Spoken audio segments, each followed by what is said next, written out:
हाँ जी बच्चों, तो अब बारी है दो क्वाड्रेटिक के बीच में कॉमन रूट की कंडीशन पता करने की कि अगर दो क्वाड्रेटिक इक्वेशन दे रखी हैं तो उनके बीच में अगर एक कॉमन रूट है तो क्या हाल होगा, दो कॉमन रूट हैं तो क्या हाल होगा और कैसे सवाल किए जाएंगे, ये सारी बातें यहाँ पर देखने वाले हैं। तो मैंने दो क्वाड्रेटिक लिख रखी हैं, यहाँ पर दो केसेस में बात करने वाले हैं। पहला केस आ रहा है if exactly one common root, जब exactly एक ही कॉमन रूट है उसकी कंडीशन बनाने जा रहे हैं। इन जनरल मैंने इक्वेशन ली, अब इसकी कंडीशन बनाने जा रहे हैं कि exactly एक ही कॉमन रूट है। मान लिया मैंने वो common root, let the root is alpha. अगर वो रूट अल्फा है जो कॉमन आ रहा था तो मैं कहूंगा भैया अल्फा तो दोनों को सेटिस्फाई करना चाहिए, और मैंने धीरे से इसको यहां पर रख दिया a1 alpha square plus b1 alpha plus c1 is equal to 0, और सेकेंड वाली इक्वेशन को भी सेटिस्फाई करेगा, उसमें भी जाकर रख दो। और फिर जब दोनों में रख दिया आपने, तब आप अगर ऑब्जर्व करो इसमें तो आपको एक जगह अल्फा नजर आ रहा है, एक जगह अल्फा स्क्वायर नजर आ रहा है। अगर मैं ये दोनों क्वांटिटीज को अलग अलग करके देखूं, अल्फा और अल्फा स्क्वायर, तो ये दो लीनियर इक्वेशन की तरह दिखेंगे। मैं मान लेता हूं एक को मैंने कैपिटल ए नाम दे दिया, एक को कैपिटल बी नाम दे दिया, तो कैपिटल ए कैपिटल बी पे ये दो लीनियर इक्वेशन है। अब लीनियर इक्वेशन को जैसे भी सॉल्व करो कर लो। एक पुराना मेथड है आप लोगों का जो 10वीं में भी आपने खूब यूज किया हुआ है, क्रॉस मल्टीप्लिकेशन मेथड, जिसमें फटाक से लीनियर इक्वेशन सॉल्व करते थे। वही काम यहां पर करने जा रहे हैं। इन दो के लिए क्रॉस मल्टीप्लिकेशन यूज करने जा रहे हैं। कैसा?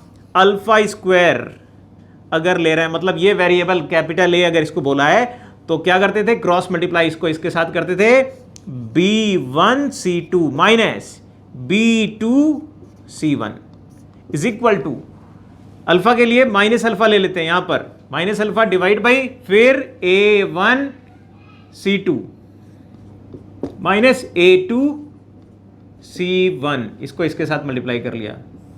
फिर एक और बात, कांस्टेंट के नाम पे मेरे को a1b2 माइनस a2b1। अगर किसी को ये क्रॉस मल्टीप्लिकेशन मेथड नहीं आता है तो टेंशन नहीं लेना, आप लीनियर की तरह अल्फा सॉल्व कर लो, अल्फा या अल्फा स्क्वायर सॉल्व कर लो। अल्फा अगर मेरे को सॉल्व करना है तो अल्फा स्क्वायर हटाना है, मतलब पहले वाले में a2 मल्टीप्लाई करो, दूसरे वाले में a1 मल्टीप्लाई करो और सब्ट्रैक्ट कर दो इक्वेशन, अल्फा की वैल्यू आ गई।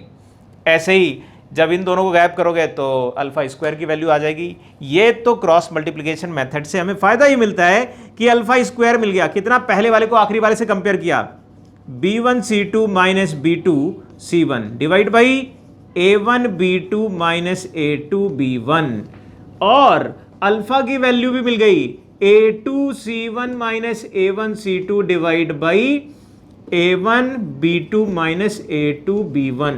ये करने का हमें क्या फायदा मिला? क्यों हमने ऐसा किया?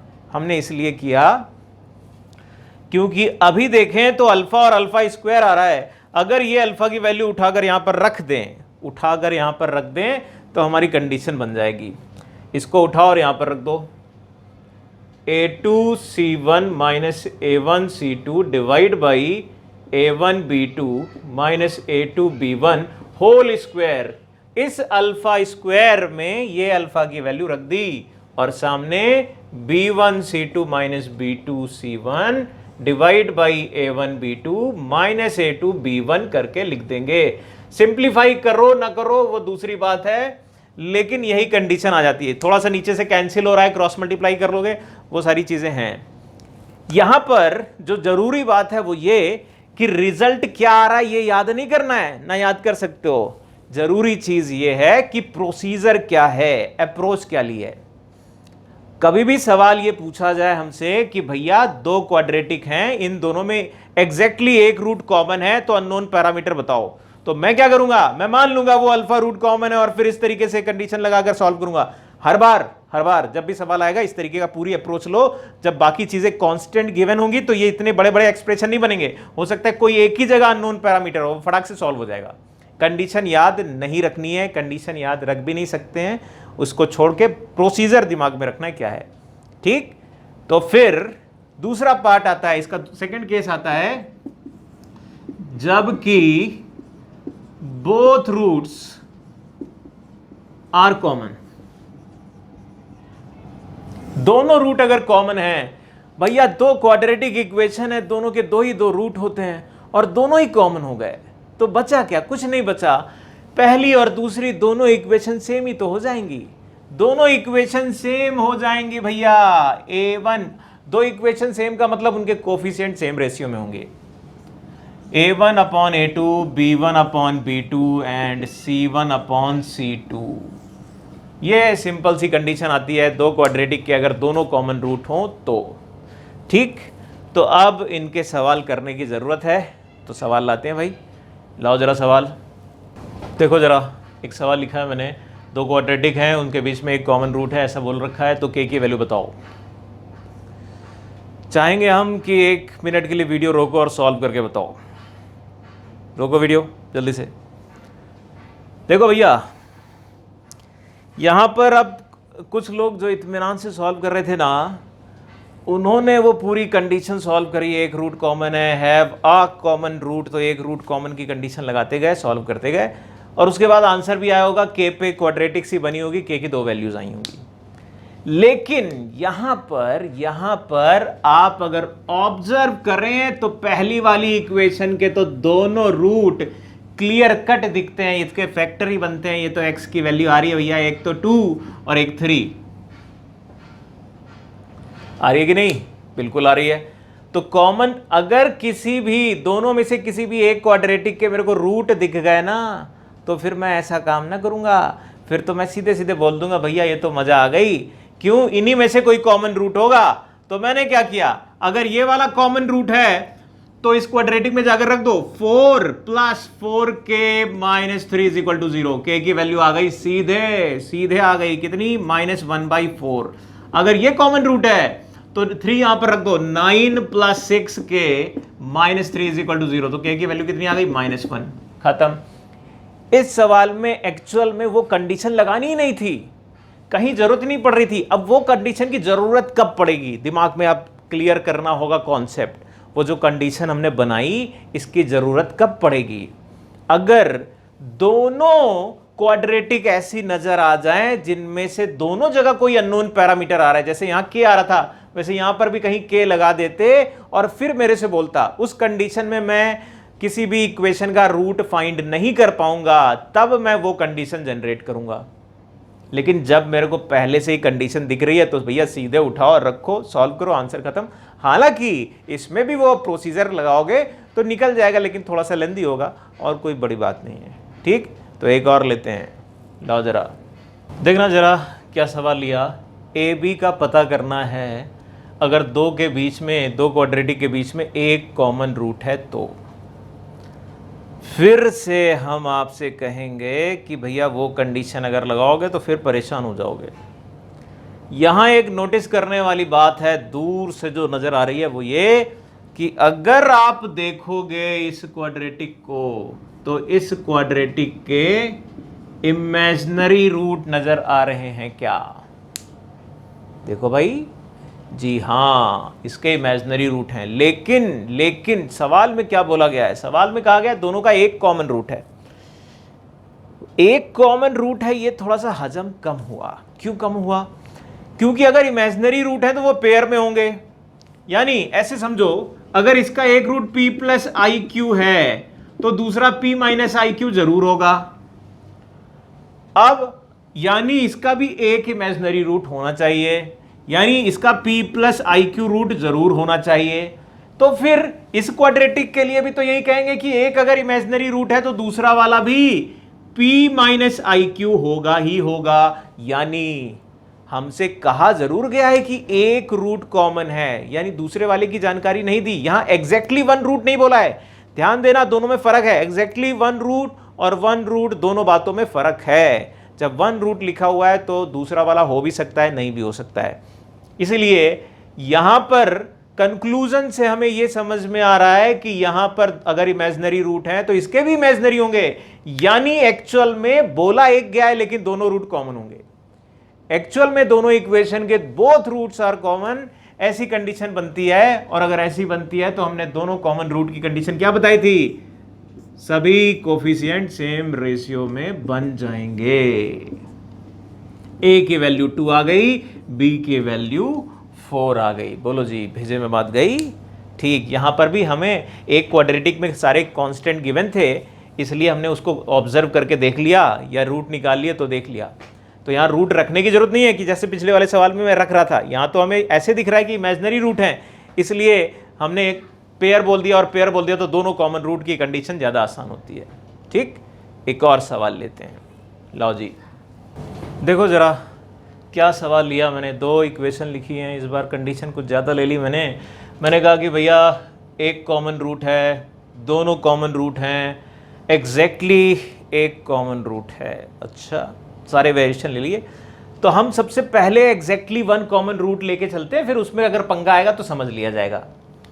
तो फिर अब यहां पर दोनों क्वाड्रेटिक में अननोन आ रहा है, तो फिर मेरे को वो कंडीशन लेके चलनी होगी कि मान लिया अल्फा है तो अल्फा दोनों पे रख दो, अल्फा दोनों पे रख दो, अल्फा वो रूट है जो दोनों को सेटिस्फाई कर रहा होगा, और फिर आगे सॉल्व करते हैं। कैसे सॉल्व करेंगे कि अल्फा स्क्वायर के नीचे क्या लिखा जाएगा, ए स्क्वायर माइनस 1 माइनस अल्फा के साथ ए माइनस 1 और कांस्टेंट के नाम पे 1 माइनस ए। अल्फा की वैल्यू यहाँ 1 माइनस ए ओवर 1 माइनस ए मतलब 1 आ रही है। यहाँ से अल्फा स्क्वायर की वैल्यू अगर आप देखो तो क्या आ रही है, ए स्क्वायर माइनस 1 ओवर 1 माइनस ए करके आ रही है। बहुत बढ़िया, इसकी वैल्यू वापस यहाँ पर रख दो, तो 1 minus A is equal to A square minus 1, A square plus A minus 2 is equal to 0। A की वैल्यू 2 वैल्यूज आ गई, ए बराबर आपका एक तो 1 आया और ए बराबर एक तो आपका आ गया माइनस 2। जरा चेक कर लो, a1 और a माइनस 2 आ रहा है। अब हमें कंक्लूजन के लिए आगे बढ़ना पड़ेगा। क्यों? क्योंकि अब वो जो 3 चीजें पूछी है ना, हमने सॉल्व करके निकाल लिया। हो सकता है कुछ लोगों से जब यहां ऊपर नीचे कैंसिल कर दोगे 1 माइनस ए माइनस 1, तो ये चीज नहीं मिलेगी, केवल a माइनस 2 मिलेगा। बिल्कुल सही बात है, कोई दिक्कत की बात नहीं है। एक्चुअल में अगर आप देखो, a जैसे ही 1 रख दोगे, a जैसे ही 1 रखोगे ऊपर वाली इक्वेशन में रखो जाकर, तो क्या दोनों इक्वेशन सेम हो गई?